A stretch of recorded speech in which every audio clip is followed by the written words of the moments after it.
Şirket kıyamsız, ticaret kinç pijamsız bana ben eksik kıpırma. Orulma o. Hazır bir kat turuptum. Kanda müşküm olmak mıken dostlar? Gekkiğine müşak. Hem de manın üstüne icar alamayızlar. İcarı bağıt boldak. Manın üstüne aldıqtım diyen toyun ben kılmaz. Kiçik balını ben her xil vaqt qaya kılmaz diyen anın üstü icarı birlip oldu. Ama kupanladım mı bir kişi icarı birlip oldu. Hem de yani sana 3-4 alam mı 4-5 al yıkın. Cik kupanmın kamıdı. Hem de biz ma işkiz qavatını dişalarını bir kürep çıkılı. Yatak kıltkan. Doktor xını kıltkalı gıyntay maskıltı. Ayrım yatak koyu bilaliydi gen. Aşağıya bir çıkıp bir kösüp çıkar. İcarısı mı? Muş konuşada. Xilil dükkanın azan. Hani o bende de bakatuğuça icar bersek bol dükkan, pullan berse icar bersek bol da. Hani manu işi bek çonken, ma yandım dükkanlı varken, miyaldım dükkanlı varken şu an basına. Ama bakıp bırtkan oldu. Bir kürep bakalım, yarap kalsa. Yani şu orna, avo menen etirgel, udle havara istansı. Aşınınki udulda. Yarım yerde daha bence kılmam ne jakamınki. Aşağı bence kılmam şu işkin kavetne, dişane. Ben asans boto, en azından çıkma. Hem de aramda çıkma hiç kaya asans bulabilirim.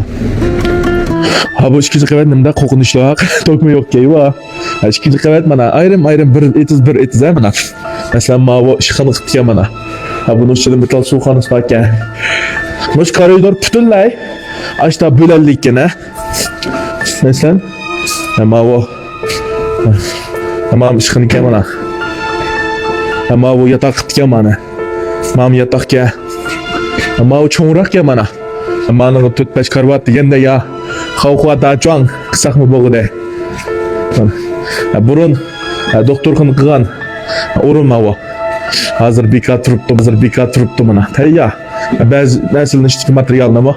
İşitalisi ken. Haddisça. Başka manın için kışbasılık. Çoğun şunu mu? Azırak oңuşsаңла oңuşuған bite.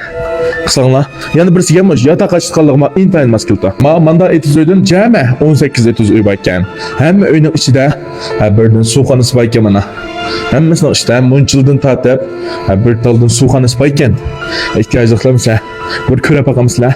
Siliş meselinin ensirmesanlı mı? Hem öyde bir taldın komutu bakken. Ondan başka par şikti mi par belliken hazır mı? Assak lan par bayken. Münçinin içinde bir taldın jığa. Münçü bakken eğer icaragan dostumuzla o komutunun pul demeyken.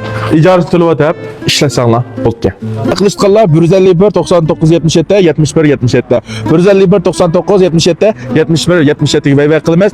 Ondan başka müşahidin kanda dükkan alıp şirket kıyamsız ticaret kinç pijamsız bana ben eksik kıpırma. Men lam izin sanlı boltu yamışı lo ben de sanlı boltu ticaret kinç kıyamsız ben eksik bir kullak gücü bir kamaldım. Emse fırsat ganimet ma dükkanlı çıkan mı